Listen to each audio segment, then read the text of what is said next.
جو لاکھوں مربع میل کے حکمران تھے، میں کونسلر کی بات نہیں کر رہا، اس ایم پی اے کی بات نہیں کر رہا جو آپ کو سبز باغ دکھا کے گیا تو پلٹ کے آیا نہیں، فرماتے ہیں کہ چلیں گے آپ؟ حضرت سیدنا عمر فاروق رضی اللہ تعالیٰ عنہ کہتے ہیں میں اتنا رویا کہ میری داڑھی آنسوؤں سے بھر گئی، میں اٹھا، چلو پتر چلتا ہوں، آگے آگے وہ بچیاں اور پیچھے پیچھے میں۔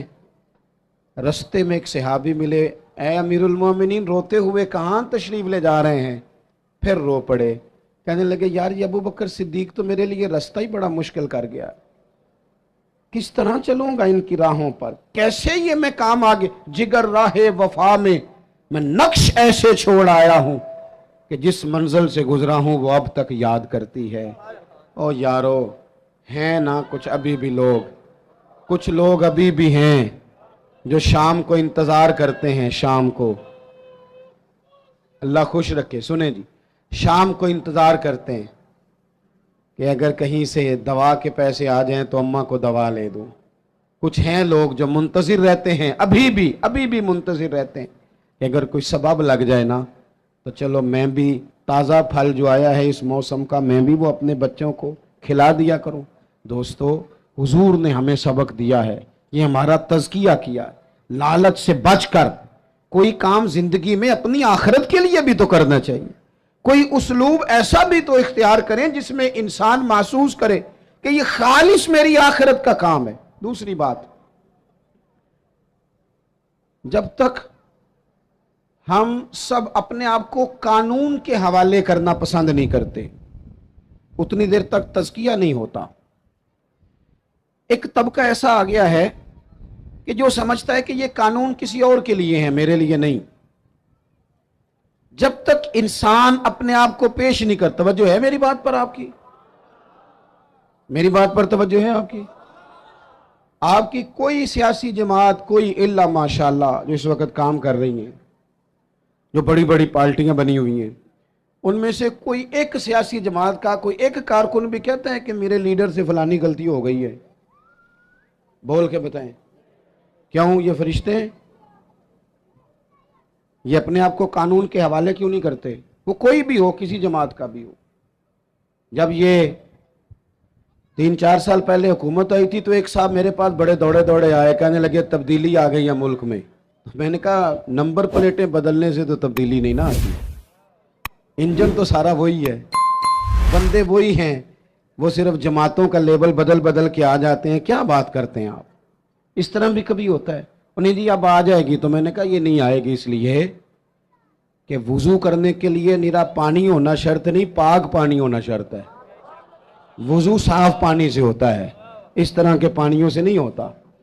بہرحال آمدام برسر مطلب، میں جو بات آپ کے سامنے عرض کرنا چاہتا ہوں اس پر آپ غور فرمائیں گے کہ قانون سے بالا تر اپنے آپ کو نہ سمجھا جائے۔ ہم سے اگر کبھی کوئی کمزوری ہو جاتی ہے، کسی مقام پر ہم کوئی غلطی کر بیٹھتے ہیں، اس کا اعتراف کر لینا، اس کو مان جانا، اس کو تسلیم کرنا سیکھیں۔ ہمارے گھروں کے اندر جنگ لگی ہوئی ہے اس لیے کہ ساس کہتی ہے میں تو غلطی کر ہی نہیں سکتی، اور اگر لوگ ہمارے ہاں غلطی کا اعتراف کرتے بھی ہیں تو اتنا جارحانہ ہوتا ہے کہ وہ لگتا ہے غلطی نہیں، وہ تو ڈنڈا چل رہا ہے۔ بہو کہتی ہے اماں کی ساری غلطیاں میں تو کر ہی نہیں سکتی۔ اپنے آپ کو تسلیم کے کٹہرے میں لائیں، ماننا سیکھیں۔ اگر کسی جگہ آپ محسوس کرتے ہیں نا کہ یہاں میں بھی بھول گیا تھا تو مان لیں۔ بڑے بڑے لوگ مان جایا کرتے تھے، بڑے بڑے لوگ تھے جو رجوع کر لیتے تھے۔ تسلیم کرنے کا، مان لینے کا مزاج بنائیں۔ آپ کی جرت ہے آپ کسی بڑے آدمی کو، طاقتور کو کہہ سکیں کہ تو مان جا، تیرے اندر یہ کمزوری ہے؟ کوئی مانتا ہے؟ ہم مانتے ہیں؟ ہاں نہ تو کرو نا۔ غلطیاں کرتے ہیں کہ نہیں؟ مانتے ہیں پھر؟ میں نا ایک دفعہ اپنے علاقے میں موٹر سائیکل پہ ایک دوست کے پیچھے بیٹھا ہوا تھا، تو روڈ کے اوپر ہی نا ایک صاحب نے دوسرے کو ٹکر مار دی موٹر سائیکل کی۔ اب وہ غلط ٹکر ماری ہے، اس سے غلطی ہو گئی، تو ٹکر اس کو لگ گئی، وہ بندہ گر گیا۔ تو اب وہ گرنے والا اٹھا تو جس نے ٹکر ماری تھی نا وہ اس پہ چڑھائی کر گیا، کہنے لگا کب سے میں ہارن بجا رہا ہوں، کب سے میں اشارے دے رہا ہوں، کب سے لائٹیں دے رہا ہوں، دیکھا نہیں جاتا، چلا نہیں جاتا۔ اب وہ بندہ گرا بھی تھا، تکلیف بھی ہوئی تھی، اور جس کی غلطی تھی وہ پریشر بھی ڈال رہا ہے۔ تھوڑی دیر کے بعد وہ رخصت ہو گیا، میں جب تک قریب چلا گیا، چند سیکنڈ لگے، وہ بندہ بیچارہ گرا تھا، اٹھ کے چلا گیا۔ میں نے قریب جا کے وہ ٹکر مارنے والے سے کہا، میں نے کہا غلطی بھی تیری تھی، میں دیکھ رہا ہوں پیچھے پیچھے ہم بھی آ رہے ہیں، اور چڑھائی بھی تو کر گیا ہے۔ تو یہ تربیت ہے آج کل جو قوموں کی اور نوجوانوں کی ہو رہی ہے۔ وہ کیا کہتا ہے؟ وہ کہتے ہیں پیر صاحب تسی بھی تکدے سو پہ؟ میں نے کہا پیچھے ہی تھا۔ کہنے لگے گل تو اڈی ٹھیک ہے، غلطی میری سی، پر جے میں نہ چڑھائی کرتا تھے انہیں کر جانی سی۔ یہ مزاج ہے، یہ ہنسنے والی نہیں تو رونے والی بات ہے۔ جب قوموں کی تربیت اس طرح کی ہونا کہ ماننا نہیں، چڑھائی کرنی ہے، غلط بھی ہے تو چڑھائی کرنی ہے، جھوٹے بھی ہیں تو چڑھائی کرنی، دھونس اور دھاندلی کے ساتھ، روب کے ساتھ بات منوانی، پھر قوموں کی تربیت نہیں ہوتی۔ رسول پاک صلی اللہ تعالی علیہ وآلہ وسلم نے اپنے صحابہ کو جو مزاج دیا ہے، سکون کس چیز میں ہے؟ کہ انسان اپنے آپ کو پیش کر دے۔ پتہ ہے کیمرے لگانوں سے جرم نہیں ختم ہوتے، اگر کوئی جرم سے آشنا ہو جائے نا، میں نے کرنا نہیں، پھر ختم ہوتا ہے۔ میں آپ کو ایک مثال دیتا ہوں، اگر آپ کی سمجھ میں بات آ جائے تو۔ گوشت کسی نے آپ کو کھانے کو دیا اور آپ کھا رہے تھے، 2-4 لقمے آپ نے کھائے، بڑا مزہ آیا، پھر کسی نے نا بڑا مزہ آیا، لذیذ لگا آپ کو کھانا، پھر کسی نے کان میں کہہ دیا یہ صدقے کا ہے۔ میری طرف دیکھو، منہ میں ذائقہ بدل جاتا ہے کہ نہیں؟ کیا ہوا ہے؟ مسالے بدل گئے؟ چلیں اس سے بھی آگے کی بات کرتے ہیں۔ کسی نے آپ کے کان میں کہہ دیا کہ یہ تو جانور بیمار تھا، یہاں ذبح ہی نہیں ہوا تھا، حرام کھا رہے ہیں آپ، تو الٹیاں شروع ہو جاتی ہیں کہ نہیں؟ بولیں کیوں؟ اس لیے کہ آپ کا ذہن بن گیا ہے کہ حرام میرے لیے ٹھیک ہے، پر شرط ہے نا، میرا گوشت ہی حرام ہو تو الٹی نہیں آنی چاہیے، 50 لاکھ بھی حرام آئے تو پھر بھی الٹی آنی چاہیے۔ ہم نے نا کچھ چیزوں کے لیے اپنا ذہن بنایا ہے کہ حرام کھانا نہیں، تو اگر حرام، وہ ایک دوست ہمارے بات سنانے لگے، کہنے لگے ایک آدمی کو نا ایک مہنگا سا جوتا پڑا ہوا گلی میں مل گیا، پر 1 پاؤں ملا، تو وہ ڈھونڈنے لگ گیا کس کا ہے، کس کا ہے، کس کا ہے، کس کا ہے، ڈھونڈنے لگ گیا۔ تھوڑی دیر آگے جا کے نا تو دوسرا پیر بھی مل گیا، پر اس نے بندہ ڈھونڈنا بند کر دیا، پھر وہ گھر لے آیا، اب پورا ہو گیا نا۔ اس طرح کا تقوی نہیں، آپ وہ شریعت کے ہر حرام کو حرام سمجھیں، شریعت کے ہر حرام کو۔ وہ ہم نے 2-4 مسئلے اپنی مرضی کے یاد کیے ہوئے ہیں۔ ہر مرد کو یہ مسئلہ آتا ہے کہ 4 شادیاں جائز ہیں، آتا ہے نا، اور بھی تو بڑا کچھ جائز ہے نا، لیکن اس طرف کیوں نہیں توجہ؟ قرآن مجید کہتا ہے فَتُؤْمِنُونَ بِبَعْضِ الْكِتَابِ وَتَكْفُرُونَ بِبَعْضٍ، کتاب کے بعض حصے کو مانتے ہو، بعض کا انکار کرتے ہو۔ دل میں غلطی کے لیے نفرت پیدا کریں کہ میں نے غلطی نہیں کرنی، اپنی طبیعت کے اندر یہ بات ہو کہ یہ گناہ ہے۔ اول تو صحابہ سے خطا ہوتی نہیں، معصوم نہیں ہم انہیں کہتے ہیں، محفوظ کہتے ہیں، لیکن اگر کبھی کوئی ایسا واقعہ ہوتا بھی تھا تو وہ ہماری تعلیم کے لیے، ہماری تعلیم کے لیے۔ آپ دیکھیے بخاری میں موجود ہے، قبیلہ غامدیہ کی عورت آئی، یہاں تو لوگ غلطی کرتے ہیں۔ اچھا چلیں بتائیں، وکیل کو پتا ہوتا ہے کہ نہیں کہ جو میرے پاس آیا اس کا کیس جھوٹا ہے؟ بولیں کیوں لیتا ہے وہ؟ اللہ آپ کو سمجھ اور مجھے بھی سمجھ دے۔ اور بھائی جج صاحب کو پتا ہوتا ہے کہ نہیں؟ میری سنیں جی، تبصرہ بعد میں جی، ابھی کرنٹ ایشو پہ صرف تقریر۔ تو ہوتا کیا ہے، جب تک آپ اندر سے تسلیم نہیں کر لیتے، بیمار جب تک مانے نا میں بیمار ہوں تو علاج ہو سکتا ہے؟ نبی کریم علیہ السلام نے نا لوگوں کا اس طرح تزکیہ کیا کہ ان کے اندر بات ڈال دی کہ اگر غلطی ہو جائے تو پھر غلطی کی معافی کی کوشش کرنی، پھر معافی کی کوشش کرنی۔ لوگوں کے سامنے حضور نے یہ بات اس طرح کھولی کہ بخاری میں قبیلہ غامدیہ کی ایک عورت کا ذکر ہے، اور کنز العمال میں تفصیل سے موجود ہے۔ وہ خاتون خود آئی، کوئی پکڑ کے نہیں لایا، خود آئی، گرفتار نہیں کیا، لوگوں نے منوایا نہیں، پولیس نے پکڑ کے منوایا نہیں، غلطی ہو گئی لیکن مسلمان تھی نا، تو بار بار اندر سے طبیعت بے چین ہوتی ہے کہ کیوں غلطی ہو گئی۔ آ کے عرض کی حضور میں بھول گئی تھی، غلطی کر بیٹھی ہوں۔ تو محبوب فرماتے ہیں کیسے پتہ چلے گا تو نے غلطی کی؟ کہنے لگی میرے پیٹ میں ناجائز بچہ ہے۔ حضور نے فرمایا اسے لے جاؤ، فرمایا واپس جا، جب بچہ پیدا ہو جائے تو آنا۔ وہ چلی گئی، 2 سپاہی نہیں اس کے ساتھ کھڑے کیے کہ کہیں بھاگ نہ جائے۔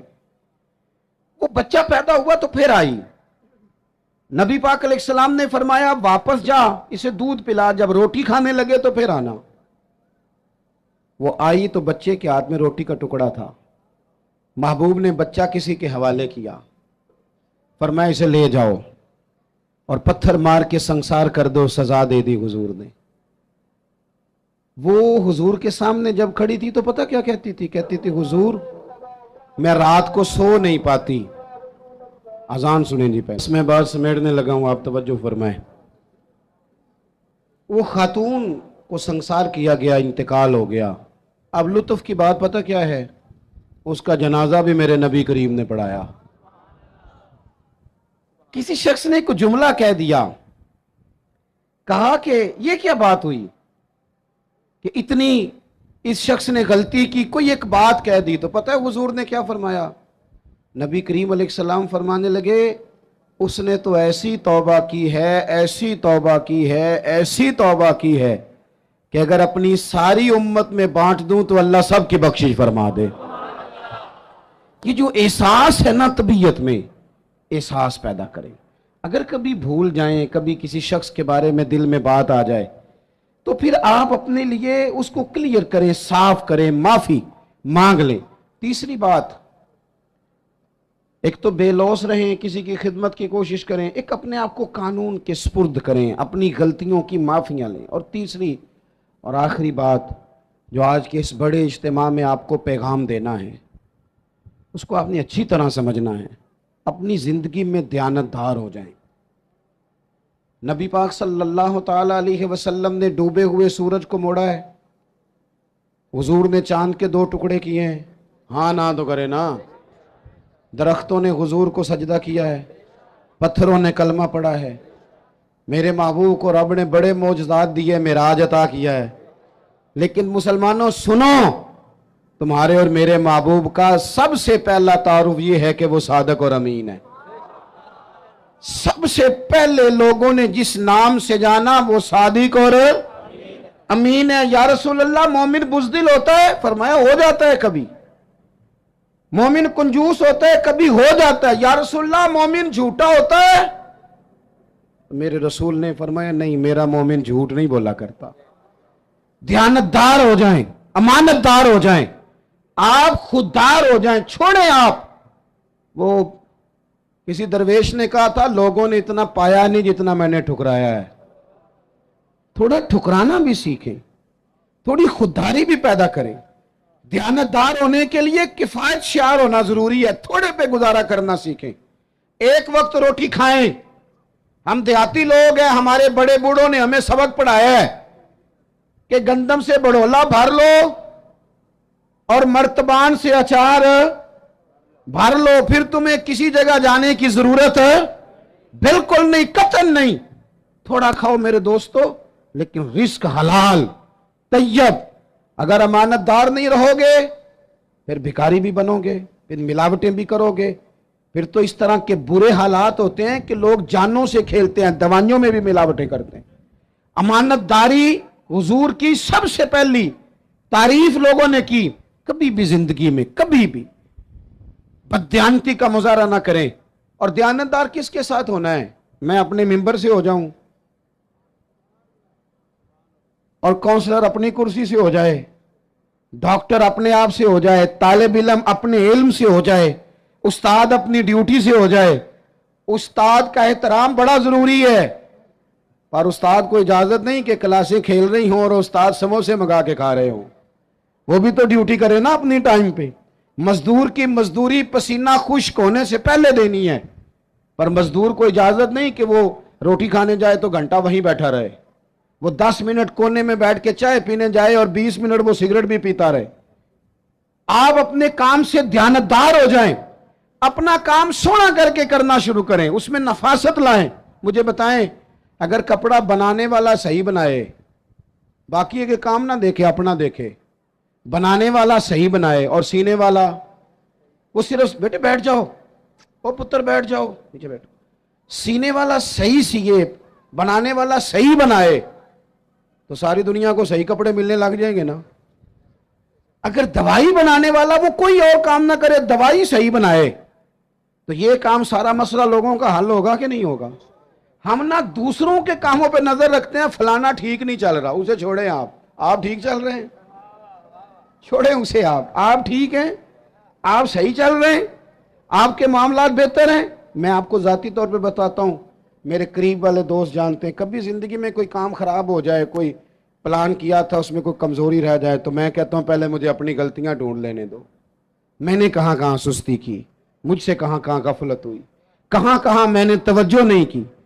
تھوڑا سا نا، حضرت موسیٰ علیہ السلام کو حکم ہوا اللہ کی طرف سے کہ بستی میں جو سب سے نیک بندہ اسے ڈھونڈ کے لائے۔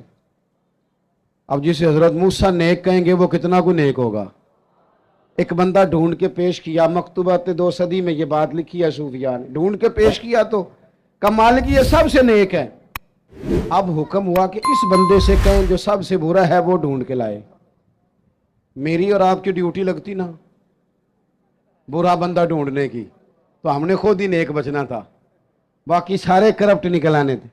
اس سے کو برا بندہ ڈھونڈے، اب اس سے کہا جناب آپ ڈھونڈ کے لائیں، ہاتھ باندھ دیے، کہا حضور میرے سے یہ کام تو ہو ہی نہیں سکتا، میں نہیں کر سکتا۔ کہا آپ نہیں کرنا ہے، حضرت موسیٰ حکم دیتے ہیں۔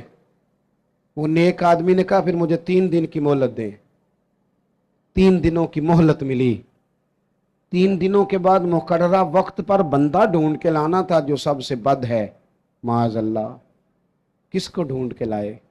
اپنے گلے میں رسی ڈالی، اپنے گلے روتے تڑپتے لا کے رسی حضرت کلیم کے دست مبارک میں دے کے کہا حضور کچھ لوگوں کے گناہ میں نے دیکھے تھے، شک تھا کہ انہوں نے کیے ہوں گے، پر وہ میرا شک تھا، لوگوں کی غلطیوں کا صرف شک تھا، پر جو میری ہیں وہ تو پکی ہیں، لہٰذا مجھ سے کوئی نہیں برا۔ رب کریم نے فرمایا میرے کلیم اسے بتاؤ کہ تیرا جو رب کی بارگاہ میں مقام بنا ہے وہ اسی عاجزی کی برکت سے تو بنا ہے۔ دوستو، اللہ تعالیٰ نے قرآن مجید میں فرمایا ہے کہ افحسبتم انما خلقناکم عبثا وانکم الینا لا ترجعون، فرمایا کیا تم سمجھتے ہو کہ ہم نے تمہیں بیکار پیدا کیا، اور کیا تم سمجھتے ہو تمہیں لوٹ کر ہماری طرف آنا نہیں؟ اللہ کریم نے اس کائنات کو بہت ساری حکمتوں کے تقاضوں کے تحت تخلیق فرمایا ہے۔ دنیا میں جس شخص کو بھی اللہ تبارک و تعالیٰ نے زندگی عطا فرمائی ہے وہ اللہ تبارک و تعالیٰ کی قدرت کا شاہکار ہے۔ ہمارے ہاں یہ ہوتا ہے کہ ہم پہلے تو یہ پہچان ہی نہیں پاتے کہ اللہ تعالیٰ نے ہمیں کتنی خوبیوں، کتنی صلاحیتوں کے ساتھ نوازا ہے، پہچان نہیں پاتے، غور نہیں کرتے۔ لَقَدْ خَلَقْنَا الْإِنسَانَ فِي أَحْسَنِ تَقْوِيمٍ، اللہ نے بڑی بہترین ساخت پر خوبصورت ترین انسان پیدا کیے، لوگوں کو صلاحیتیں دی اللہ تعالیٰ نے۔ جو آدمی اپنی چالاکی کے ساتھ، تیزی کے ساتھ اور اپنی گفتگو کے فن کے ساتھ کسی بڑے سمجھدار آدمی کو معاذ اللہ دھوکہ دے لیتا ہے اور سیانے لوگوں کو لوگ پریشان کر دیتے ہیں، تو آپ غور فرمائیں، صلاحیت تو اس کے اندر تھی نا، لیکن اس نے غلط جگہ استعمال کی۔ اگر اپنی انہی صلاحیتوں کا وہ صحیح استعمال کرتا تو اللہ تعالیٰ اس سے بہت سارے خیر کے کام لے لیتا۔ پہلے تو ہم پہچانتے نہیں، غور نہیں کرتے۔ وہ جو کہا گیا تھا نا من عرف نفسہ فقد عرف ربہ، کہ جو اپنے آپ کو پہچان گیا وہی تو اللہ تعالیٰ کو پہچان گیا۔ اپنی صلاحیت پر غور کیا جائے کہ ہم کیا کر سکتے، کون سی خدمت ہے جو اللہ تبارک و تعالیٰ اپنا فضل کرے تو ہم وہ سر انجام دے سکتے۔ وہ کوئی بھی ہو، ایک بی بی مسجد نبوی شریف میں جھاڑو دیتی تھی، اس کا انتقال ہو گیا، صحابہ نے حضور کی تکلیف کے پیش نظر اطلاع نہ دی کہ محبوب کو تکلیف دینا مناسب نہیں، دفن کر دیا۔ صبح محبوب نے قبر پہ کھڑے ہو کے فرمایا صفیں بناؤ، میں دوبارہ جنازہ پڑھاؤں گا۔ کوئی کام تو کیا نا زندگی میں، کوئی ڈیوٹی تو کی نا۔ ایک تو ہم اپنی صلاحیت کو دیکھو، کسی نے کہا تھا کہ میں کسی شخص سے بیزار نہیں ہو سکتا کیونکہ ایک ذرہ بھی تو بیکار نہیں ہو سکتا۔ ایک تو اپنے آپ کو بیکار نہ سمجھے۔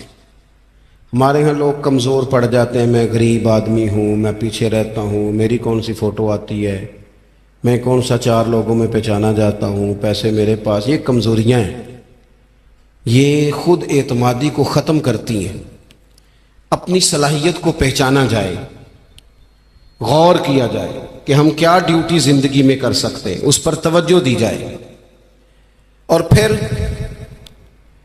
جب اپنے آپ کو پہچان لیا جائے کہ بھلا میں یہ دیکھیں نا، مدارس، مساجد، خانقاہیں، یہ سارے سلسلے، اس میں اگرچہ نام ایک بندے کا لکھا ہوتا ہے کہ فلانے نے بنائی ہے، لیکن اس میں سینکڑوں لوگ شامل ہوتے ہیں۔ یعنی وہ جگہ دینے والا بھی بڑا باکمال آدمی ہوتا ہے، وہاں ڈیوٹی دینے والا بھی بڑا باکمال آدمی ہوتا ہے۔ یہ بڑے باکمال لوگ ہوتے ہیں۔ کہنا پیر صاحب نہیں ہوتا ہے، تعریفیں پیر صاحب کی ہونی ہوتی ہیں۔ اور اب تو اللہ خیر کرے، بعض آستانوں پہ لوگوں نے باقاعدہ بندے رکھے ہوئے ہیں تعریفیں کرانے کے لیے۔ اللہ والوں کو اس کی ضرورت نہیں ہوتی۔ خوشبو کو بھی کبھی بتانا پڑا ہے کہ میں خوشبو بتایا نہیں کرتی، خوشبو تو آیا کرتی ہے۔ تو یہ نام تو قبلہ پیر صاحب کا ہی آئے گا، انہی کا ذکر آئے گا، چلے اچھے لوگ ہیں، آنا بھی چاہیے، لیکن بڑی خدمات ہوتی ہیں ان لوگوں کی جو آستانوں پہ ڈیوٹیاں کرتے ہیں، جو پیر صاحب کے آنے والے مہمانوں کی خدمت کرتے ہیں، جو وہاں رات کو دیکھتے ہیں، جو وہاں ڈیوٹی کرتے ہیں۔ اگر یہ سارے لوگ نہ ملے تو کام ہوتا نہیں۔ تو ایک تو دیکھیں کہ صلاحیت کیا ہے۔ دوسری بات یہ کہ جب پتہ چل جائے تو پھر وقت کو بیکار ضائع نہ کریں۔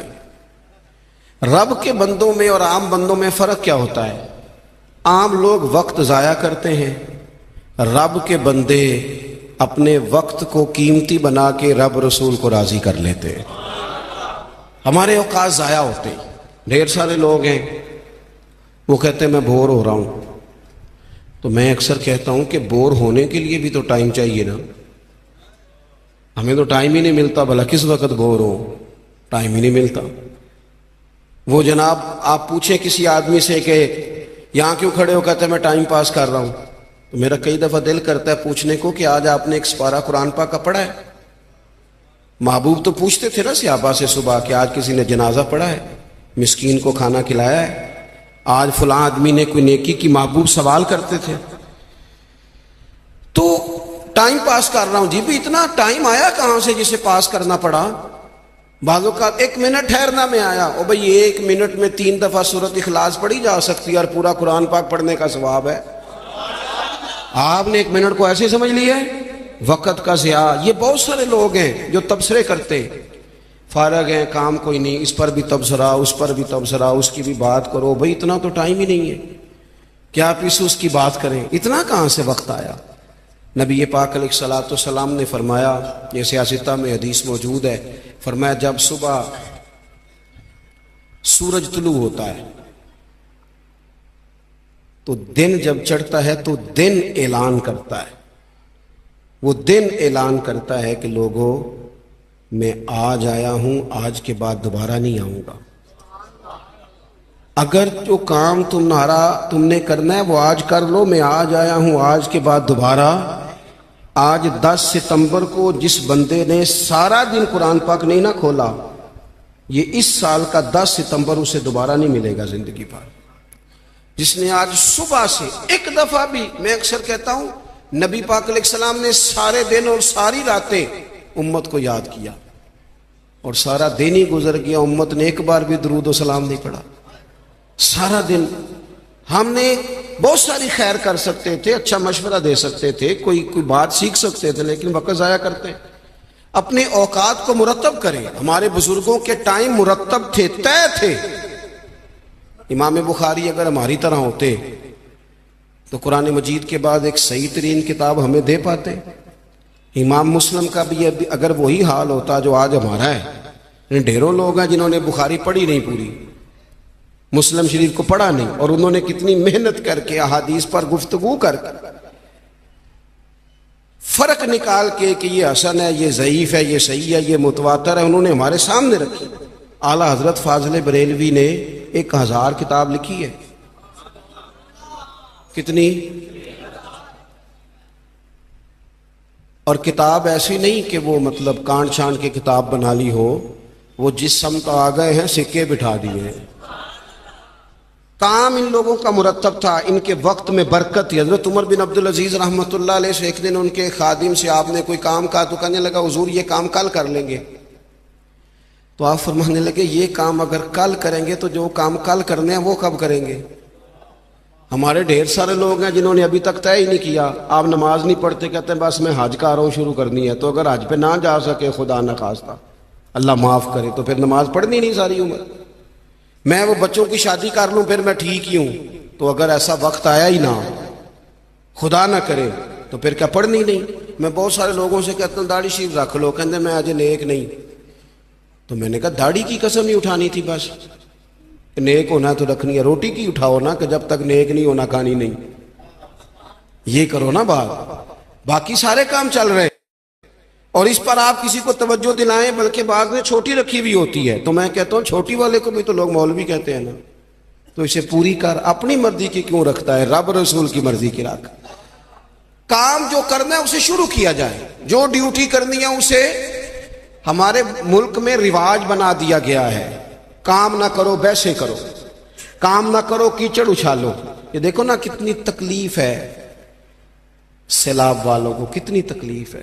ہمارے وہاں دوست موجود ہیں، اپنی ہمت کے مطابق کام کر رہے ہیں، میں خود بھی وہاں حاضر ہوا تھا۔ اب وہ کہتے ہیں کہ جلدی امراض ہونے لگے، یعنی ایک طرف وہ بندہ ہے جو نخرہ کر رہا ہے کہ یہ روٹی میں نے نہیں کھانی، یہ سالن لے جاؤ، اور دوسری طرف ماں کے کہتی ہے کہ صرف میرے بچے کو زخم ہو گئے ہیں، کیڑے کھڑے ہیں پانی میں، جلدیں پھٹنے لگی ہیں، صرف دوائی چاہیے۔ تو کیا رب کریم نے حساب نہیں لینا؟ چلے مہربانی کرتے، وزیروں نے تو نہیں جانا تھا، پیر ہی ایک ایک دورہ کر آتے، تھوڑی سی توجہ کر لیتے۔ کیا یہ محبوب پاک کو راضی کرنے کا طریقہ نہیں؟ کیا حضور نے فرمایا نہیں جو میری امت سے محبت کی جس نے اسی نے مجھ سے محبت کی؟ کیا فرمایا نہیں جب میری امتی کو تکلیف ہوتی ہے تو مجھے تکلیف ہوتی ہے؟ یہ کام نہیں خیر کا؟ خدا کے بندے تو ہیں ہزاروں، بنوں میں پھرتے ہیں مارے مارے، میں اس کا بندہ بنوں گا جس کو خدا کے بندوں سے پیار ہوگا۔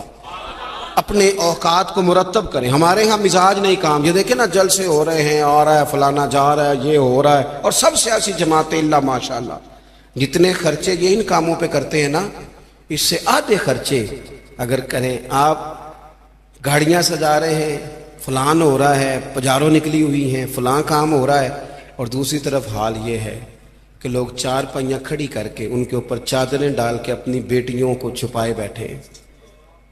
نہ ادھر ادھر کی تو بات کر، یہ بتا کہ قافلہ کیوں لٹا، مجھے رہزنوں سے غرض نہیں، تیری رہبری کا سوال ہے۔ تھوڑا سا توجہ دینے کی ضرورت ہے کہ ہم ترجیحات ہماری کیا ہیں، ہم اصل میں کرنا کیا چاہ رہے ہیں، ہمارا رستہ اور سفر کیا ہے۔ وہ ایک علاقے میں نا، بلکہ یہ میرپور جب ایک دفعہ تاریخ بتاتی ہے کہ سارا کسی حادثے سے ٹوٹ گیا تھا، تو ایک آفیسر کہتے ہیں میری یہاں ڈیوٹی تھی، کیونکہ شہر سارا ہی ایک دفعہ الٹ پلٹ ہو گیا تھا، تباہ ہو گیا تھا، تو میں نے دیکھا ایک بوڑھا شخص اور اس کی بیوی 2 بوریاں گدے پہ رکھے ہوئے آ رہے ہیں۔ میں نے آگے بڑھ کے سلام لی، بابا جی کدھر جا رہے ہو؟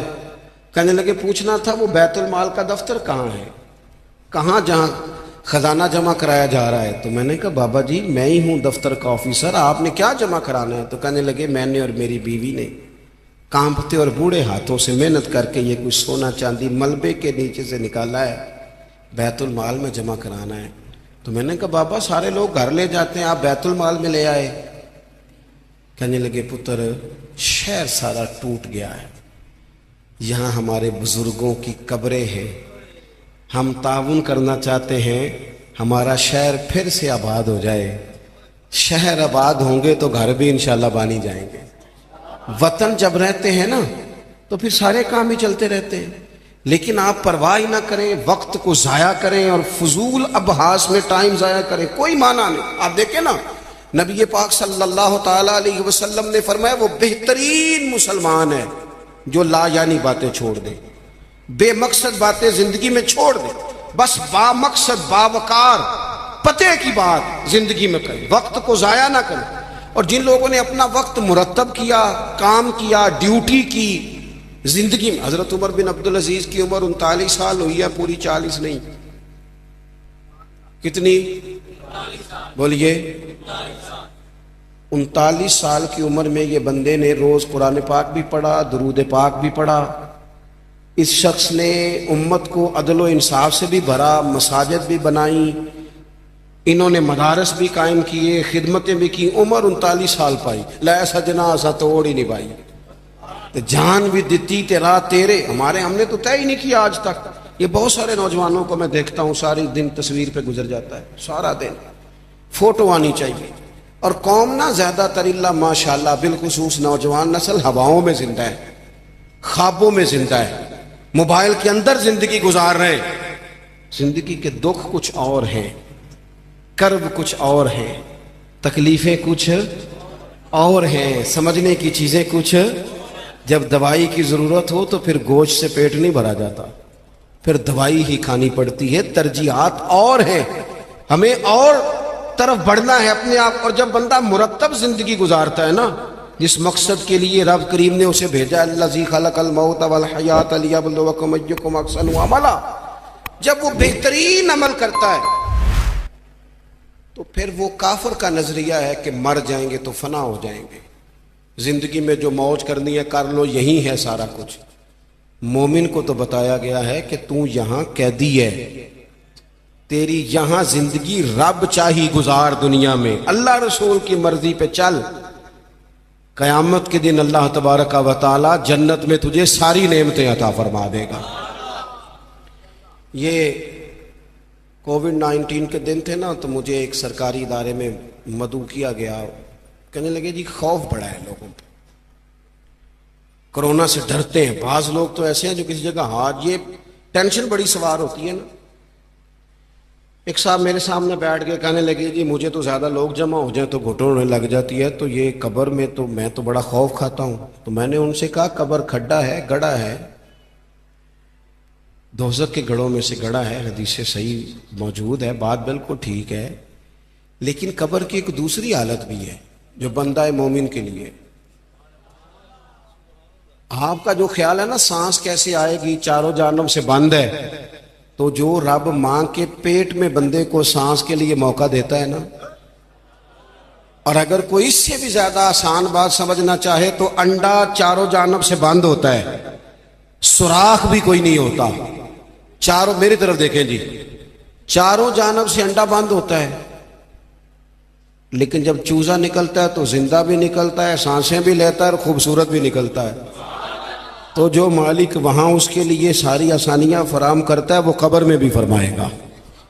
لیکن دو حالتیں ہیں نا، ایک وہ کھڈا ہے، وہ گھڑا ہے۔ دیکھیں میں نے اگر گجرانوالہ آنا ہے تو گجرانوالہ کی سڑک پہ چڑھنا چاہیے، پنڈی والی سڑک پہ تو اگر کوئی سڑک ہی اختیار کی ہو جو سیدھی کھڈے میں جاتی ہو، تو اس نے تو سڑک جان بوجھ کے اختیار کی ہے، نہ حلال حرام کی تمیز ہے، نہ بولنے میں احتیاط ہے، نہ کوئی پرواہ ہے، نہ بیٹیوں کا حق دیا ہے، نہ بہنوں کو ان کا حق دیا ہے، نہ ذمہ داریوں کا احساس کیا ہے۔ تو پھر اللہ معاف فرمائے، اس نے تو سفر ہی کھڈے کا شروع کیا۔ لیکن اگر اس نے زندگی تھوڑی محتاط گزاری ہے، رب چاہی گزاری ہے، تو پھر قبر کی دوسری حالت بھی حضور نے بیان کی۔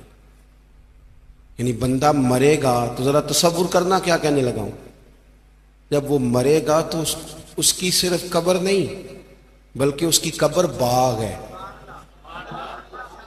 کیاری ہے، قبر باغ ہے، اور معمولی باغ نہیں، جنت کے باغوں میں سے باغ، اور ایسی کیاری جنت کی، ایسا باغ، ایسا گلشن کہ جس میں آنکھ کھلتے ہی پہلی زیارت ہی مدینے والے محبوب کی نصیب ہوگی۔